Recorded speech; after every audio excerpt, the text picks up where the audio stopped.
La résolution, un secret, la réussite. Bien-aimé, chacun de nous veut réussir. Il n'y a personne sur terre pour le moment, à moins que la personne soit malade, qui n'assiste pas à un mieux-être.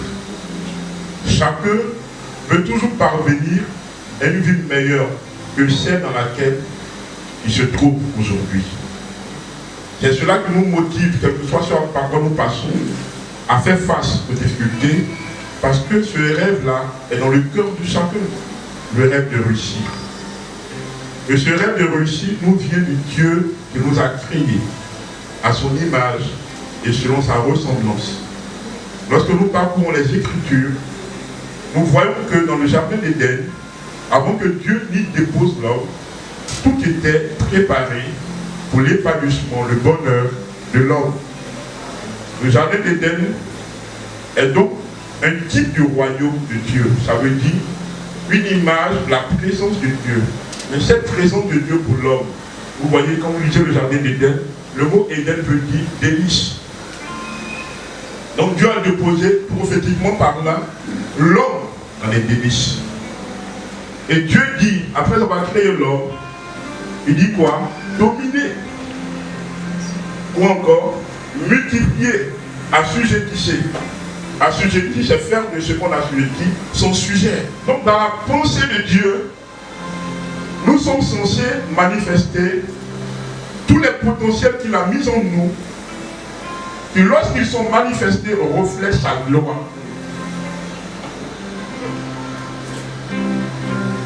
La réussite, c'est le fait d'atteindre ses objectifs, c'est vrai. C'est le fait d'avoir un succès, d'avoir un examen, c'est vrai. Mais au-delà de ce que je dis, c'est surtout être au niveau où sa vie reflète la gloire de Dieu dans tous les domaines de sa vie. L'évangile est holistique. Ça veut dire la parole de Dieu touche tous les aspects de la vie de l'homme. Dieu est préoccupé par tout ce qui te concerne. Et Dieu veut que nous réussissions. En Josué chapitre 1, le verset 8, Dieu se révèle à Josué, celui qui va succéder à Moïse. Dieu lui dit de chaque jour méditer le livre de la loi, qui est un avant-goût de la Bible. Dieu lui dit, en Josué 1, verset 8, que ce livre de la loi ne sera point de ta bouche. Médite-le jour et nuit, afin d'agir fidèlement selon tout ce qui est écrit. La Bible dit que c'est alors que tu réussiras, c'est alors que tu auras du succès. Autrement dit, la réussite et le succès résultent de l'application des principes divins contenus dans la parole de Dieu. Mais au-delà des principes, ce sont des lois. Au-delà des lois, ce sont des mystères. Pourquoi? Ça ne marche qu'avec celui qui est entré dans la gloire de Dieu. La résolution, un secret de la réussite. Job 22, verset 28. Job est l'un des livres les plus prophétiquement parlant complexes de la Bible. C'est un livre, lorsque tu le lis, tu vas te poser beaucoup de questions. Mais pourquoi quelqu'un peut-il souffrir jusqu'à ce point? Si c'est à l'époque dans laquelle nous nous trouvons, ceux qui auraient vu Job, chacun allait tirer ses conclusions. Job a dû tromper sa femme. Job, sa richesse, dans le fond, n'était pas bâtie sur Dieu. Job, peut-être apparemment, il était un enfant de Dieu, mais dans le fond, il y avait chacun allait dire ce qu'il veut. On a organisé des veilles de prière, rien que pour faire la délivrance de Job.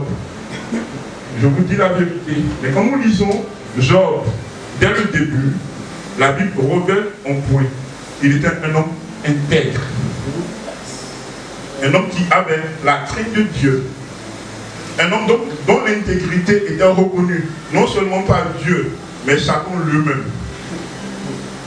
Au point où Satan se lève pour aller faire une rencontre avec Dieu, son excellence Dieu.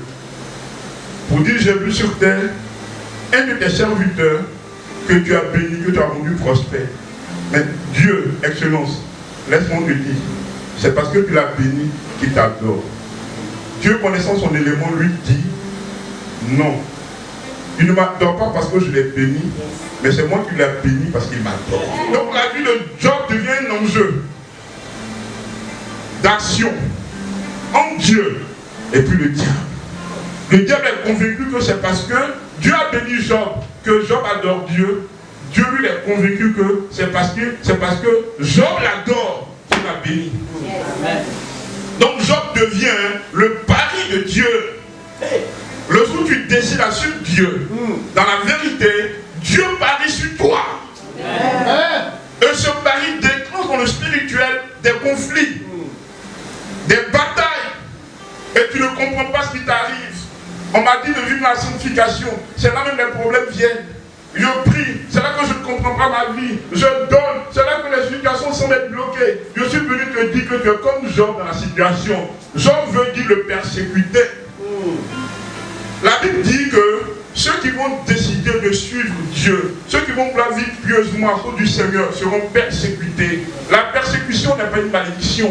Les épreuves ne veulent pas dire que Dieu n'est pas avec toi. Bien au contraire, c'est la présence de Dieu sur ta vie qui déclenche un mouvement des épreuves pour t'empêcher de continuer dans ce chemin que tu as décidé de suivre, qui est le bon chemin.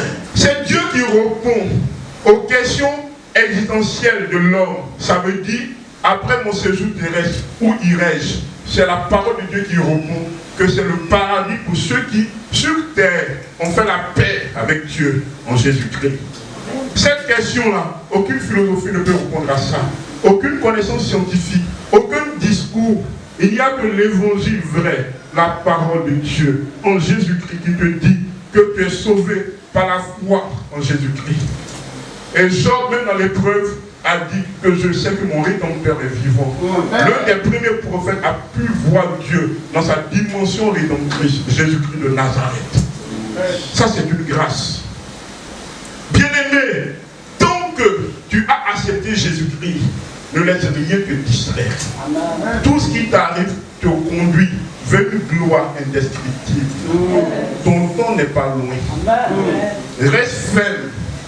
Donc Dieu qui veut que nous réussissions, selon le livre de Josué chapitre 1, a des lois par lesquelles il nous accorde de réussir, pas pour notre gloire, mais pour que notre réussite fasse éclater lui sa gloire. La gloire est ce qui fait que les gens sont étonnés. On s'était arrangé pour l'enterrer. Comment se fait-il que n'a pas pu mourir? Dieu ne permettra pas que tu meurs tant que toi tu le suis. Mais on avait dit qu'elle les avait enfantés. Elle a maintenant 5 enfants. Et puis ils vont venir maintenant te rendre visite pour voir si c'est vrai. Et puis ils voient les bébés. Quand c'est bon, Dieu fait que les enfants te ressemblent. Je suis en train de parler à quelqu'un. Je suis en train de parler à quelqu'un. Je suis en train de parler aussi de quelqu'un. À quelqu'un. Pour que quelqu'un sache que nous sommes dans la présence de Dieu. Laisse-moi te dire que sans la permission de Dieu, Satan ne peut rien faire. Donc toi, ton réconfort, c'est ton intimité avec Dieu pour sentir ce qu'il te dit, sur quoi tu vas t'appuyer pour le suivre. C'est ce que Job a fait. Tu peux changer le statut si tu décides que cela soit ainsi. Tout est déjà là, sur toi. Mais dès que tu acceptes de penser comme Dieu, tu n'as pas compris ce que je dis. Dès que tu acceptes de penser comme Dieu, en ayant rencontré la pensée de Dieu qui est sa parole, tu vas voir que les choses vont te changer. C'est pourquoi Dieu continue de parler, pour que nous nous rendions compte de ce qu'il pense de quelque chose. Si tu ne sais pas ce que Dieu pense, tu vas rester attaché aux pensées qui ne sont pas celles de Dieu.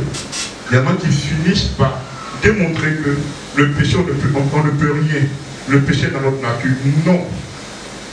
Quand nous lisons Daniel au chapitre 1, le verset 8, la Bible dit que Daniel résolut de ne point se souiller avec le mets qui était à la table du roi. C'est vrai, littéralement, il s'agit de nourriture. Mais prophétiquement parlant, il s'agit de pensée, de doctrine. Je décide de ne pas suivre une telle doctrine, même si elle est à la mode. Aujourd'hui, dans le milieu évangélique, une des doctrines qui est à la mode, c'est l'offrande de rachat des âmes. Mais elle n'a pas de fondement biblique. Particulièrement, elle ne se retrouve nulle part dans la nouvelle alliance. Quand il rachetez vos âmes, ce n'est pas biblique. La rédemption ne se fait que par l'œuvre de la croix où le sang rédempteur de Jésus-Christ a coulé une fois pour toutes. Dès que tu crois en cela, la puissance du Saint-Esprit qui a toujours confirmé la parole vient agir dans ta vie. Nous devons donc faire attention. La faute doctrine, son problème c'est quoi? C'est qu'elle t'empêche de recevoir la vraie révélation. Remarquez que si vous êtes dans un environnement où on enseigne la vérité, vous vous sentez léger et libre sur le plan spirituel. Mais là où il y a la manipulation, vous êtes plus conscient de Satan et des démons que de la puissance du Saint-Esprit à votre disposition gratuitement, pour laquelle Jésus est mort à vous. Les faux enseignements te font trop prendre conscience de la puissance de Satan. Le vrai enseignement te fait prendre conscience de la puissance de Dieu sur terre. L'église n'est pas réduite à une maison de supplication. L'église n'est pas seulement pour prier. L'église c'est aussi pour recevoir des enseignements de par lesquels notre esprit est ouvert à prendre conscience de ce que Dieu dit. C'est une maison de méditation où la parole de Dieu devient le médium au travers duquel nous sommes conscients de la présence de Dieu. Dieu dit résolution. Il y a des gens qui n'ont jamais fait l'expérience de Christ, mais qui, à cause de certaines résolutions qu'ils ont pris des gens, sont parvenus à des niveaux de vie. Mais pourquoi nous qui avons la grâce d'avoir rencontré le véritable, nous ne sommes pas des personnes résolues? Pourquoi? Tu crois en tout et finalement en rien. Parce que si en quoi tu crois, il n'a aucune valeur. Un chrétien qui fait des veillées de prière, qui est pour tuer des gens, il oublie qu'en le faisant, il retourne à la loi de Moïse. Et la loi de Moïse te disqualifie de la grâce avec laquelle Jésus-Christ est venu. La Bible dit Moïse est venu à la loi, Jésus-Christ est venu avec la grâce et la vérité. Je veux dire à quelqu'un, si tu veux te marier, le fait que tu sois venu ici, il n'y a plus un esprit qui peut t'empêcher de te marier. Lève-toi, va te marier. Amen. Il y a des gens qu'on a encadrés qui sont mariés. On n'a pas fait de délivrance, non, on leur a expliqué la parole. Et quand ils ont cru en la parole qui contient la puissance, sur le champ, ils ont été délivrés. Parce que la Bible dit que nous avons été délivrés. La Bible ne dit pas que tu seras délivré. Pardon, tu as été délivré. J'aime la prière. Mais la prière, c'est un pan dans nos relations avec Dieu. Mais aussi nos relations avec la parole. Vous voyez un peu, non? Est un pilier du christianisme. Et les gens, tout ce qu'ils font, prier, jeûne, c'est pas mauvais. Quand tu pries, ça te dispose. Mais quand tu es disposé sans instruction qu'il faut, qu'est-ce que tu suis pour que ce pourquoi tu as prié là, tu puisses y parvenir. Donc là où il n'y a pas la connaissance, la prière même devient dangereuse. Parce que si tu pries, tu es disposé au spirituel. Maintenant, le Saint-Esprit ne s'appuie que sur la doctrine, la parole de Dieu, pour répondre aux prières que tu as adressées au Père. Tu n'as pas compris ce que je dis. À la création, lorsque Satan a pensé pouvoir détruire ce que Dieu a fait, la Bible dit quoi? La Bible dit qu'il y eut des ténèbres, tohu bohu, désordre, désorganisation. Mais est-ce que Dieu a paniqué? La Bible dit que Dieu a dit que la lumière soit. Autrement, Dieu a proclamé sa parole. Le Saint-Esprit qui se mouvait, il attendait que sa parole s'en ait saisi pour produire le miracle. Donc si vous priez, vous serez disposé. Mais si vous n'avez pas la parole, vous resterez au stade des gens qui ont prié et qui ne seront pas exaucés. Excusez-moi pour ce que je vais dire. Pourquoi en Christ, moi qui suis chrétien, je vais aller encore devant le mur de lamentation pour prier? Pendant que le mur de lamentation là, Dieu a vu que c'est petit. Combien de personnes peuvent aller en Israël? Si cette vérité est d'actualité, ça veut dire qu'il y a des gens que Dieu ne va jamais exaucer. Donc ce n'est pas vrai. C'est souvent ce que je dis, mais c'est la responsabilité d'actualiser vos connaissances en ce qui concerne Dieu. Soyons résolus. Quel que soit ce que tu vis, souviens-toi de Job, qui malgré l'épreuve n'a pas cédé. Ce n'est pas parce que tu as attaqué que Dieu n'est pas avec toi. Dieu est avec toi, c'est pourquoi tu as attaqué. Tu penses que ça plaît à Satan que toi tu as pris la décision de le laisser? Et tout ce que vous avez fait dans le passé, ta résolution te donne la réussite. On dit qu'il n'y a pas de travail, ce n'est pas possible. Dans le ciel, il y a travail. Amen. La Bible n'appelle pas conjoncturation ce que le monde appelle conjoncturation. N'appelez pas mal ce que le monde appelle mal. Ne dites plus jamais il n'y a pas de travail à Abidjan. Laissez-moi vous dire travail. Mettez-vous en prière. Ce qui est impossible naturellement, le Saint-Esprit rend ça possible. Amen. Le Saint-Esprit rend ça possible. Et les chrétiens, c'est comme si le Dieu qu'on adore n'est pas puissant. Que chrétien, le seul bénéfice c'est que nous allons au ciel. Non. La même manière dont le ciel est glorieux, en Christ, le Saint-Esprit nous fait donner les prémices du ciel par des miracles authentiques. C'est ce que Jésus a fait en disant au jeune homme là, lève-toi. Moi qui te parle de Dieu au ciel en même temps sur la terre. Désormais, en Christ, nous sommes sur la terre aux yeux des gens, mais dans le spirituel, nous sommes aussi au ciel. Quand sur la terre c'est bloqué, allons au ciel pour prendre nos miracles. C'est ce qu'on appelle la prière. Est-ce que vous comprenez? Soyez résolus. Il faut prier en sachant que tu as été déjà exaucé. Tu ne comprends pas ce que je dis. Il faut combattre en sachant que tu as la victoire. Amen. Tu ne dois plus sommer. Amen. Je me rappelle, un de mes petits au niveau de l'église, apparemment le BPC, il ne remplissait pas les conditions pour être orienté. Ça c'est apparemment. Amen. Moi aussi je ne savais que faire. Mais un jour on priait ici en vendredi, puis le Seigneur me montre le nom de quelqu'un qui est inscrit dans une liste d'amis. Je n'ai fait aucun effort pour ça. Puisque moi-même j'étais un peu énervé. Mais le Seigneur qui est glorieux, miséricordieux, pour faire grâce qu'une telle vision de révélation soit manifestée. Et quelques temps après, la liste des orientés sort miraculeusement enfin à lui. Soyons résolus. Prenons conscience de la puissance du Saint-Esprit qui a remporté. Prenons conscience du sacrifice de Jésus à la croix qui nous donne accès aujourd'hui aux bénédictions illimitées. Prenons conscience de la puissance de Dieu. Je finis par ce témoignage. Une jeune fille, à peine convertie, elle venait de se convertir. Elle venait même d'être sauvée. Mais la conversion, c'est autre chose. Elle venait à peine d'être sauvée. Et puis, on l'appelle de son village pour dire que sa fille est décédée. Or, dans ces temps de question, son pasteur prêchait beaucoup sur la foi. Donc, on l'appelait pour lui dire que sa fille est décédée. Elle voit le pasteur qui veut l'exhorter. Elle dit au pasteur, c'est parce qu'elle lui rencontre. C'est toi qui as dit que tout est possible à celui qui croit. Non, le pasteur dit non, c'est pas grave, c'est la vie. Elle dit non, parce que ce n'est pas ce que tu nous enseignes. Tu as dit tout est possible à celui qui croit. Je crois que ma fille va ressusciter. Le pasteur du moins, qui la comprend dans le secret, qui prie pour qu'elle soit consolée, il prie, elle n'est pas consolée. Elle a appelé au village pour dire ne pas enterrer sa fille. Ils ont déjà creusé la tombe. Elle a quitté Abidjan pour aller à Ichia. Quand elle est arrivée là-bas, elle a demandé à voir le cadavre de la fille. On lui a montré le cadavre, elle a mis le cadavre sur le dos. Elle a commencé à courir dans le village en invoquant le Seigneur. Les gens vont pour la calmer. Elle dit non, est-ce que vous me voyez pleurer? Les gens disent non, je ne suis pas venu pleurer. Je suis venu ressusciter ma fille au nom de Jésus. Au fur et à mesure qu'elle faisait le tour, le corps a commencé à chauffer. Il y a un moment, la fille a commencé à éternuer. La vie est revenue en elle. La fille a repris du vide. Ils sont partis fermer son compte. Et qu'il soit qui s'est passé ici à Abidjan. La jeune fille était dans une église que j'ai connue. Je l'ai connue par le canal d'enseignement de Dieu Sylvie. Ce que je vous dis ce matin, c'est la réalité. Au-delà de la réalité, c'est la vérité. Amen. Vous voyez ce que la détermination fait? Vous voyez ce que la résolution fait? Elle s'appuie sur ce que le pasteur disait, dans lequel le pasteur ne croyait pas trop. Amen.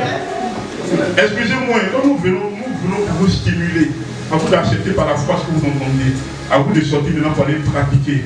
C'est vous allez voir les miracles. La Bible dit les miracles accompagnent ceux qui ont cru. On n'a pas dit les pasteurs. Je ne parle pas du don de miracles, je parle des miracles. Un chrétien, son quotidien c'est le miraculeux. Amen. Est-ce qu'on peut acclamer le Seigneur?